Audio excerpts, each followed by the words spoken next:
இனிவரும் காலங்களில் இதுபோன்ற சம்பவங்கள் நிகழாமல் இருக்க உரிய நடவடிக்கை எடுக்கப்படும் என அமைச்சர் பர்வேஸ் தெரிவித்துள்ளார்.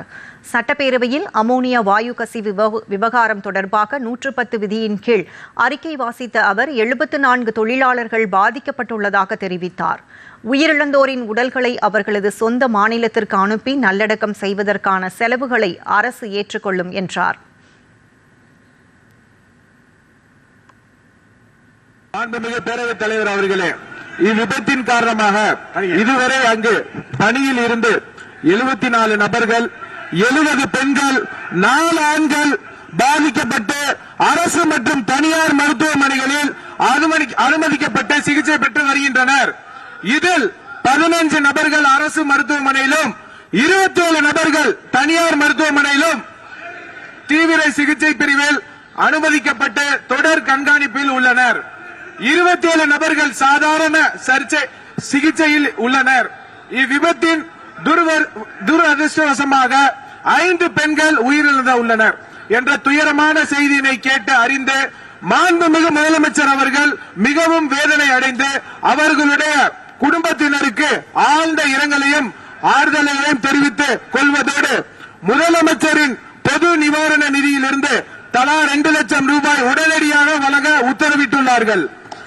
மேலும் அவர்களின் உடல்களை சொந்த மாநிலத்திற்கு அனுப்பி நல்லடக்கம் செய்வதற்கான செலவினை அரசே மேற்கொள்ளும் எனவும் தெரிவித்துள்ளார்கள். இதனிடையே அமோனியா வாயு கசிவு குறித்து பேரவையில் விவாதிக்க திமுக, அதிமுக உள்ளிட்ட கட்சிகள் வலியுறுத்தின. எதிர்க்கட்சி உறுப்பினர்களை முதலில் பேச அனுமதிக்காமல் 110 விதியின் கீழ் தொழிலாளர் நலத்துறை அமைச்சர் பர்வேஸை விளக்கமளிக்க சபாநாயகர் அழைத்ததால் எதிர்க்கட்சிகள் கடும் எதிர்ப்பு தெரிவித்தன. ஆனால் 110 விதியின் கீழ் அமைச்சர் அறிக்கை படித்த பின் விவாதம் கிடையாது என சபாநாயகர் JCD பிரபாகர் தெரிவித்தார். இல்ல இப்போது 110 விதியின் கீழ் அமைச்சர் அறிக்கை படித்த பிறகு விவாதம் கிடையாது. தயவுசெய்து அமருங்கள். நீங்க உறுப்பினர் பேசுகிற போது பேசுங்க. நீங்க உறுப்பினர் பேசுகிற பாருங்க, உங்களுக்கு விவாதம் இல்லைங்க. நீங்க பாருங்க, அவர் பேசிய பாருங்க, தயவுசெய்து நீங்களே அவர் பேசிய பிறகு அந்த கருத்தை ஒட்டி பேசுவதற்கு உங்களுக்கு வாய்ப்பு இருக்கு. 3 திராவிட முன்னேற்ற கழகத்தை சார்ந்து பேச இருக்கீங்க. அப்படியே கருத்துக்கள்லாம் சொல்லுங்க. இப்படி பண்ணுங்க, அப்படி பண்ணுங்க, இதையெல்லாம் செய்ய வேண்டும் என்று கேளுங்க. யார் வேண்டாம்னு சொல்ற இப்ப பேச முடியாது. 110 விதியின் கீழ் அறிக்கை படித்த பிறகு விவாதம் கிடையாது. உட்காருங்க.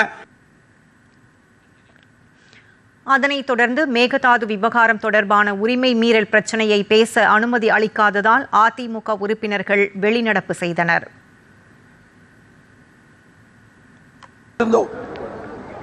அரசின் தனி தீர்மானத்தில் இடை சேர்த்தல் திருத்தத்தை செய்ததை அவையின் கவனத்திற்கு கொண்டு வருவது தொடர்பாக இந்த உரிமை பிரச்சனையை அவையிலே எழுப்ப வேண்டும் என்ற அடிப்படையிலே கடிதம் கொடுத்திருந்தோம். ஆனால் பேரவைத் தலைவர் அவர்கள் 0 அவரில் இதை எடுக்க மறுத்துவிட்டார். எங்களை பேச அனுமதிக்கப்படவில்லை. அதனால அனைத்து இந்திய அண்ணா திராவிட முன்னேற்ற கழகம் இன்றைக்கு சட்டப்பேரவையில் இந்த உரிமை பிரச்சனையை தெரிவிக்க அல்லது பேசுவதற்கு அனுமதி அளிக்காத சட்டப்பேரவை தலைவரை அனுமதி அளிக்காத காரணத்தினாலே அவையிலிருந்து நாங்கள் வெளியிடப்பு செய்திருக்கிறோம்.